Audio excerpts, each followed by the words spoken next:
Guys, welcome back to my channel. If you're new, hey girl, my name is Lucy. I always say to stay subscribed. We have a good time on this channel. Now, so this by the title, I'll be giving you 5 beauty investments that I recommend that you should also look into and try if you want to. Okay, I've made this video previously. I think that was last year. Time has passed. I have seen benefits in other beauty investments that I'd like to share, and again, I have to emphasize this: you don't have to do it if you don't want to, and you don't also have to agree with me, but I just wanted to share. Okay, I wanted to share why I like them and why I recommend them. Now let's just get into the video. First off, the reason why we are talking about beauty investments is because we always want to look good. I mean, who doesn't want to look good? And sometimes it's always good to share these things because there are girls out there that are looking for things that they could do to enhance their beauty, take care of themselves, take care of their bodies, their skin, all that stuff. Normal people don't talk about these things as often. I don't know why, to be honest. I feel like sometimes it's because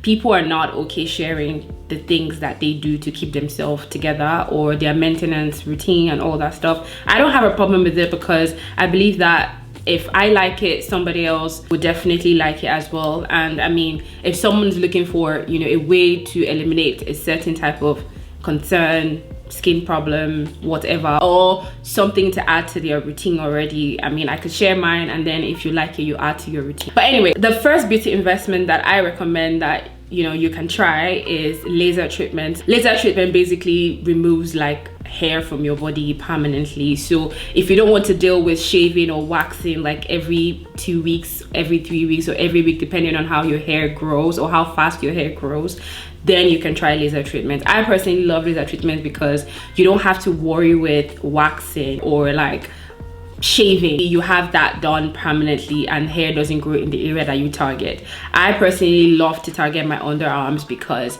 that's the safest for me for now. My legs, probably maybe later, I would target that when it comes to laser, but for now, my underarms, laser, okay, laser. The price definitely varies depending on where you live. Here it's, you know, on the affordable side, and I think generally it is affordable. Again, it just depends on where you live, but I'll definitely recommend laser treatments if you're trying to permanently remove hair from your body in different areas. Okay, my second beauty investments would be the gym and also like workout classes, fitness classes. Now we talk about staying fit, you know, being healthy, and everyone knows how difficult it is to actually stick to that routine. I can tell you for sure. I've been on like a health journey for years to try to like stabilize my workouts, you know, try and be more active, drink enough water, take walks, all that stuff. But recently I've gotten the hang of it, and I feel like it's because I got a membership at the gym. Although I've gotten a membership like a couple times in the past, and I'll literally just waste it because I'll go like a couple times and leave it. But recently I've been consistent with the gym. Now, if there's something that I have to put out there is, I feel like for someone who is not a gym person or someone who doesn't really like working out in the gym, taking classes would be absolutely perfect for you. And I feel like that's what has made me consistent with going to the gym, is because the classes actually, like, I use the equipment just a couple times when there is no class. That's just it. And taking classes would be so fun for you because you're not doing it alone, and also like you're not doing the routines yourself. You're not coming up with the routine and the exercises yourself, because sometimes for someone who is not a gym person, it could be so hard to understand what type of weights you should be carrying, how heavy it is, like the kind of workout you should be doing. It could be difficult if you're not a gym person. That's the reason why I personally would recommend a membership that includes classes. So you could take classes, and then other days where you feel like there will be no class, or there's no class, or maybe you just don't feel like going to the class, you could just, you know, use your equipment. That's what I do. And if you don't want to get like a gym membership that includes the classes, I think there are also like private workout classes.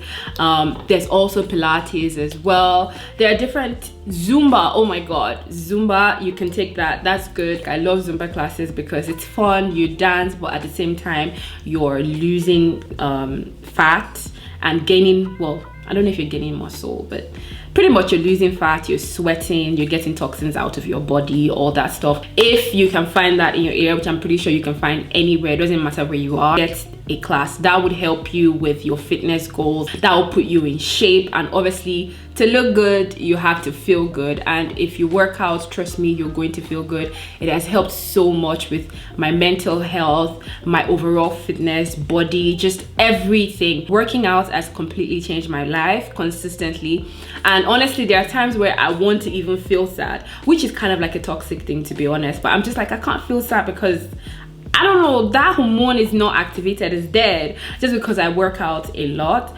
Well, not a lot, but I take classes like as often as I can, at least like 3-4 times a week, which is more than enough. Even if you don't have the time, going once a week, twice a week is more than enough to sustain you for, you know, a long period of time or forever. Now, my third beauty investment, which I feel like saying this is going to trigger a lot of people, but it's fillers, right? And now hear me out, because when people talk about fillers, oh my god, it's like always this negative side to encouraging people to get work done. Fillers are technically not work done, in my opinion, because one, they're not permanent, they're just fillers. And also I feel like the reason why people have this negative connotation when it comes to fillers is because we've seen a lot of people do fillers wrong. We've seen a lot of people look really terrible, or like Barbies, just look different, okay? And people completely change their faces with fillers. And now I heard that they have,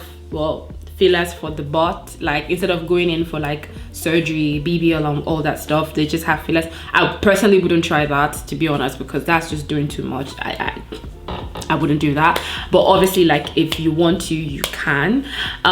What I'm talking about is correctional fillers, like same fillers but then for correctional purpose. And that's the same idea I have, or the same opinion I have about getting work done permanently to your body. I'm not against it 100%. If you want to work on your body, you have specific things that have been of concern to you, or bothers you in one way, or just didn't grow or mature properly. I've seen people have surgery, boob implants and all that, but then that was correctional because their boobs probably maybe grew weird or didn't mature properly. That is fine, I don't have a problem. It's just like the extraness that comes with getting work done that I'm not okay with. So having your boobs like the size of like 14 people's head on your chest, yeah, those ones are just extreme for me. But I don't have a problem with touching areas that you feel like are of concern to you, or you feel like, you know, you need to at least change permanently. But also, I'm not of the opinion of like permanent corrections. It just depends. That's why I recommend fillers.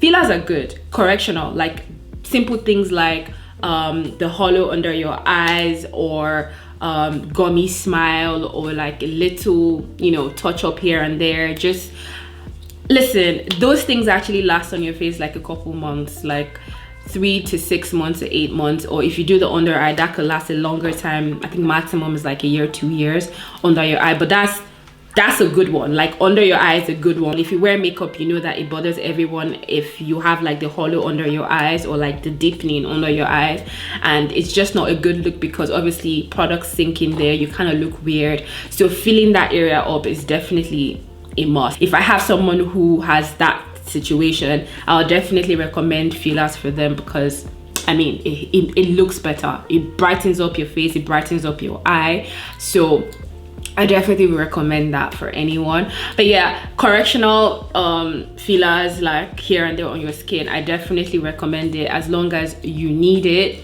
Even if you just want it to just see how you look, or just have a different look, filling your chin, your jawline, whatever, I'm okay with it, because they wear out anyway. Like in a couple months it wouldn't be there, and obviously like you can choose to not do it again. It's just like playing with your face a little bit, but then obviously you have to be careful because we've seen what fillers have done to people, so you don't want to be that person at all. But yeah, I do recommend fillers. I don't think fillers are bad at all. Fillers are definitely like the one thing I would recommend if people have like areas on their skin or on their face that just need a little bit of filling here and there just to make their face pop. I've seen a lot of people that have like faces that are not like proportional, like some side would just be a bit slanted, and they just use filler to like fill it up a little bit.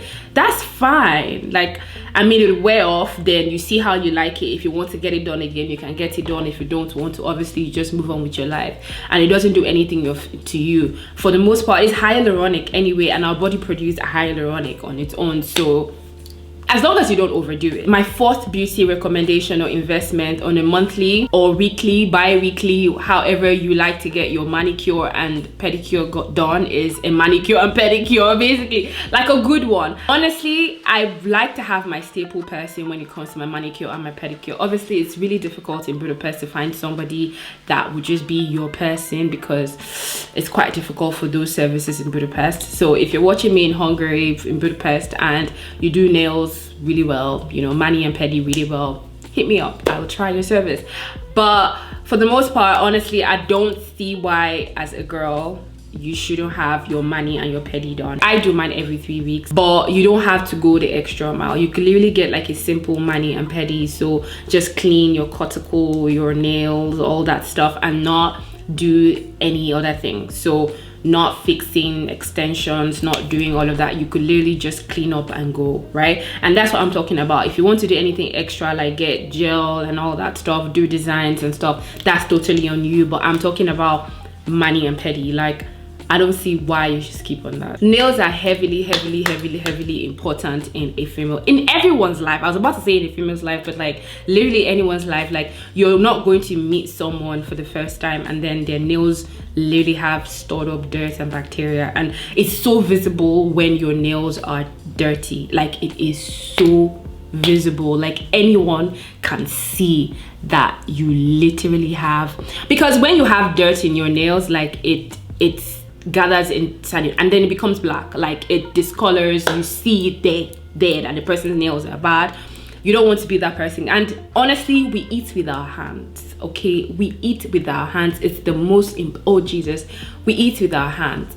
You pick up your food with your hand. You touch other people with your hand.